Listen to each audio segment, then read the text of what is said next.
everyone, welcome back to RTS and welcome back to another Record the Story.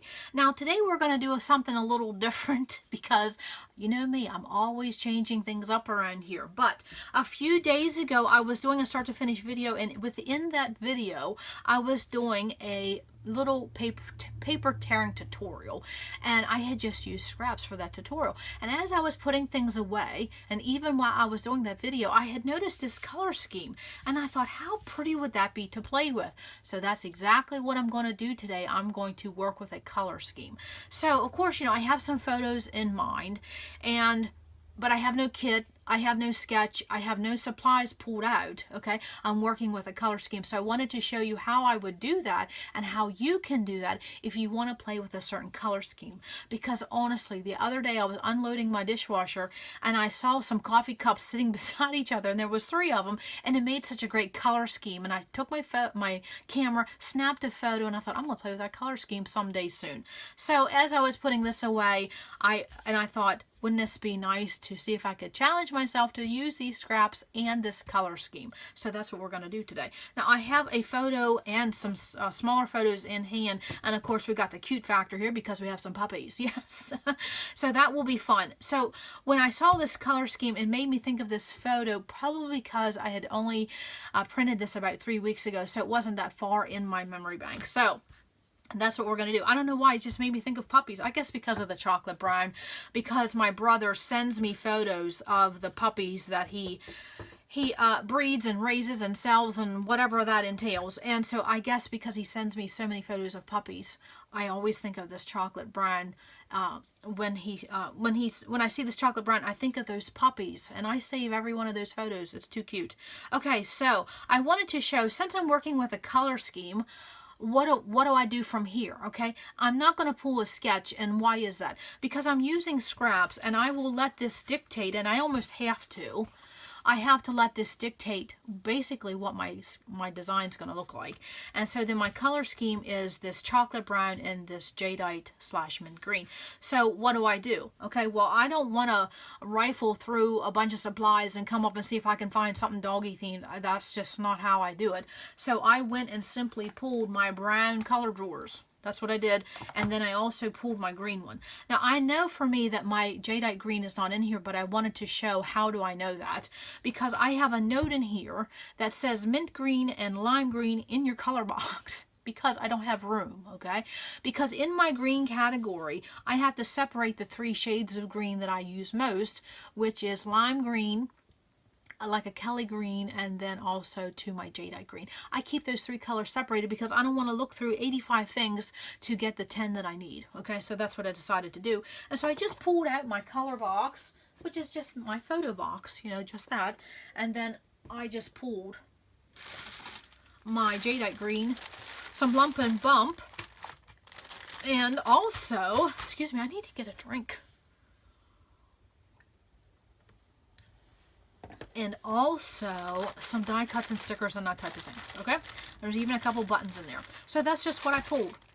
And so that will be what I use for embellishments. So I'm good to go. I'm sure I can make a page with any of that. So I don't even have to get off my seat, and you know how I love that. Okay, so I wanted to show that since I'm not using a sketch, I am using scraps. How do I go? What do I go from here? So when I say that your scraps will dictate your page, this is what I mean. And so if I would put these in order by size, so my chocolate brown here is the biggest, and then I'm just going and laying them out roughly by size. That's what I'm doing. It doesn't have to be exact, just roughly in size, biggest to smallest. And so why would I do that? Because when I'm doing a fast page and I'm using scraps, you know, you have to start with your biggest and your work your way up. Okay, so that's what I'm going to do. So I already know that I'm using a 4x6 photo or a wallet or a couple wallets, and it will be in the vertical fashion. So I need to make sure my design is kind of like that. It'll just flow a little easier. And so just keeping this in mind, I have some scraps here. And this has wording, so I have to pay attention as to which way it goes.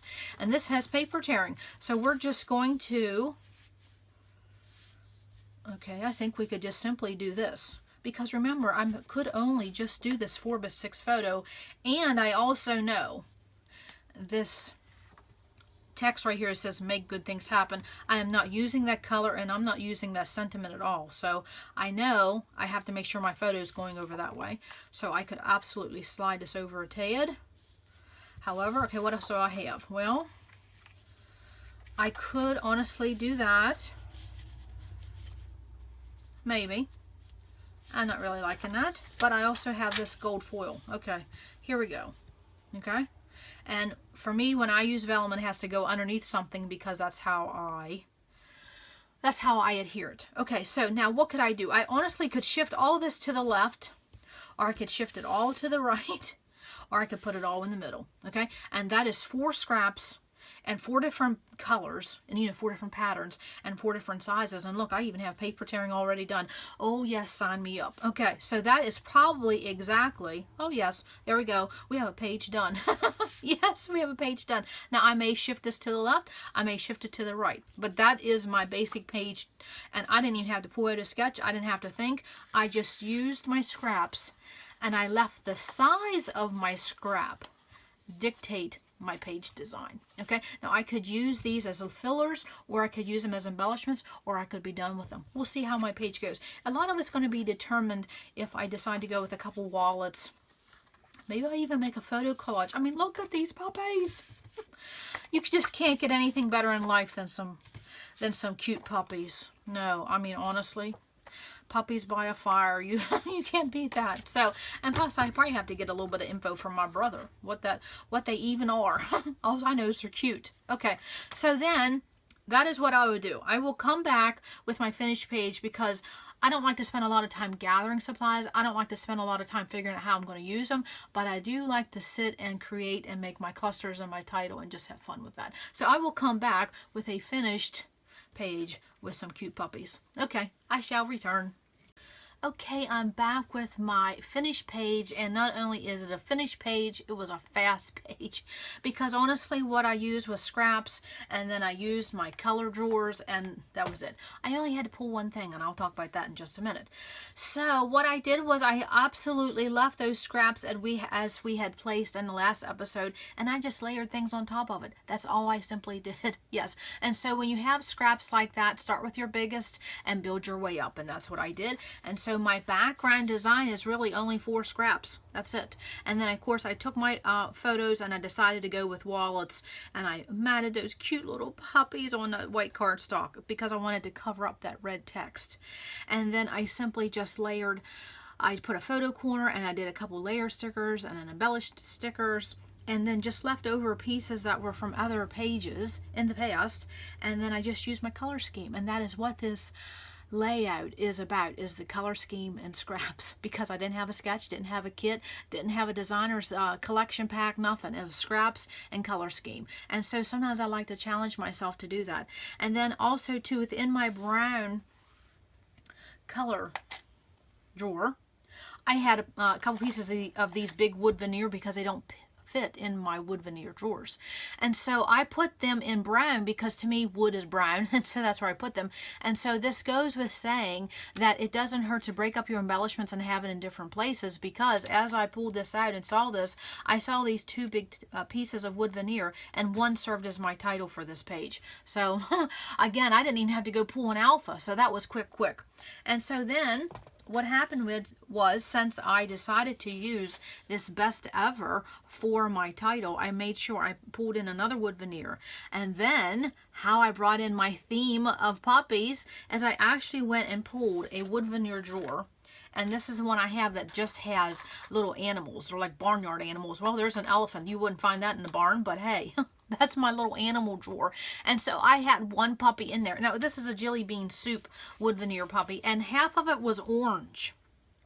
Well, that wasn't going to work for my color scheme, so what I did was I simply took a piece of leftover paper I had here, and I took it and I covered it up just like that, and I used my metallic gold Sharpie and I covered up the orange part that came from the manufacturers that way. So again, I'm so glad I got a puppy on there, and then I'm so glad it goes with my color scheme, because this is something I forget all the time. You can absolutely use your Sharpies and your Copics and color your wood veneer. Now on this jelly bean soup wood veneer right here, only half of it had a color to it, and I thought that was very cute.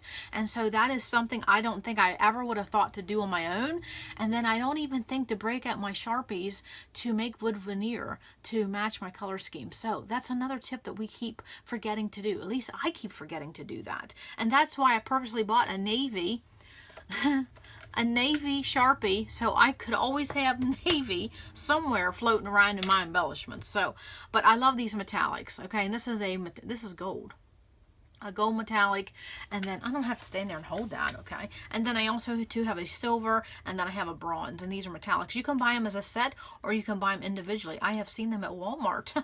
Yes, so that's all I simply did, because I had gold up here in this embellishment, and then I had this gold vellum, and so then it just tied that in. So again, I created a visual triangle, and then with my wood veneer, I created another visual triangle. So again, just added some enamel dots and some bits and bobs, and honestly, I just used those two color drawers of the jadeite green and the brown. That's all I did. And then my journaling will go here. I don't have it attached yet. And I try not to do that because just in case I don't have, I don't have the exact space I need for my journaling, I can change this up because I have all of this space here for journaling. Or I can come over here and do journaling strips, but I know this is where my journaling will go. So this is just an idea of my journaling, but I try to give myself a little bit of wiggle room because you know me, I get a little chatty and I like to take my time with journaling. Now, I did ask my brother about these puppies. And God love him.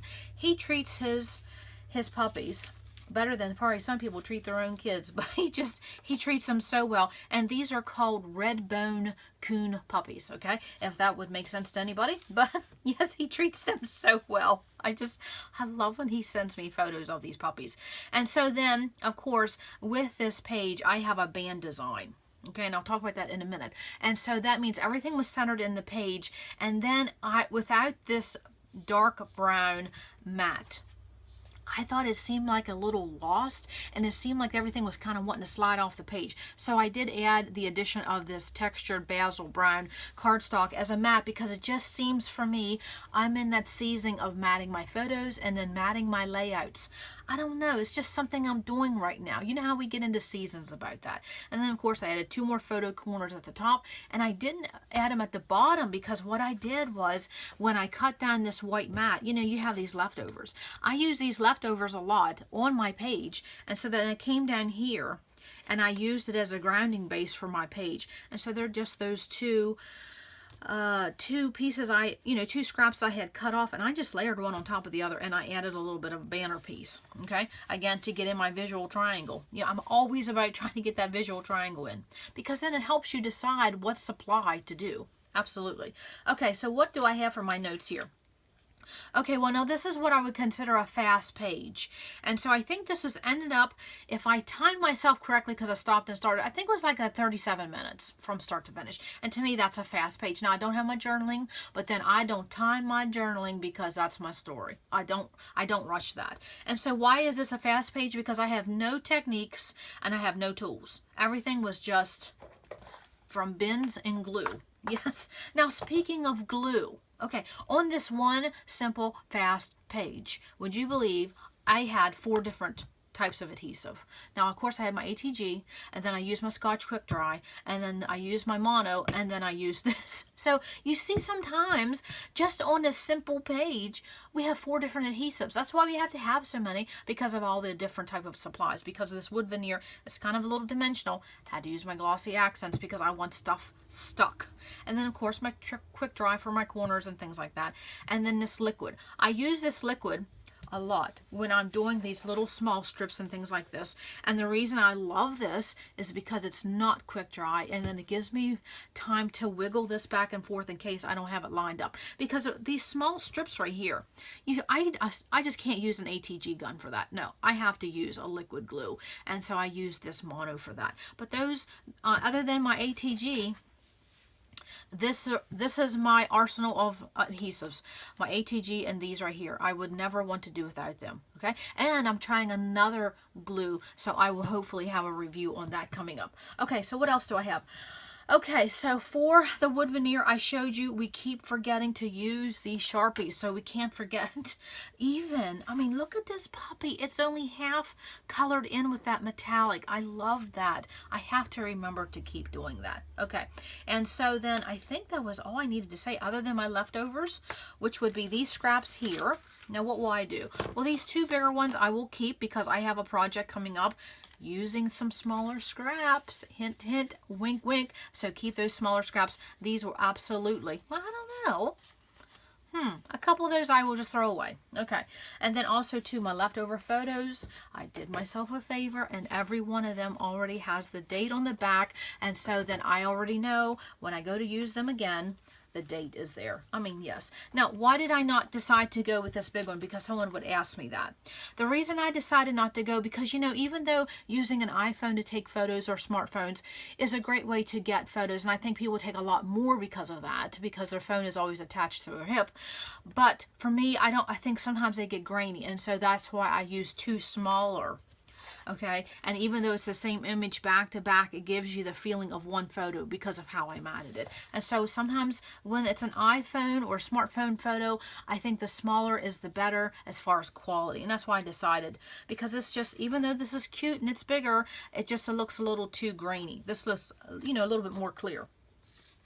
Okay, so then I think the last thing I want to talk about is this design, which is what a lot of us call a band design. And so I also matted this. Now this will be one of these designs we talk about in our go-to designs, which will be coming up in a few weeks. So hit the notification bell and stay tuned for that. Yes, fun stuff coming up. Now I have to tell you, this go-to design series is taking on a life of its own. I did not expect it to get this big, but I think it will end up being about a 2.5 week series. So fun.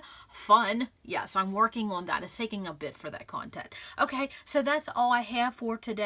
Come back, because you know at RTS, you never know what we're going to learn. Bye.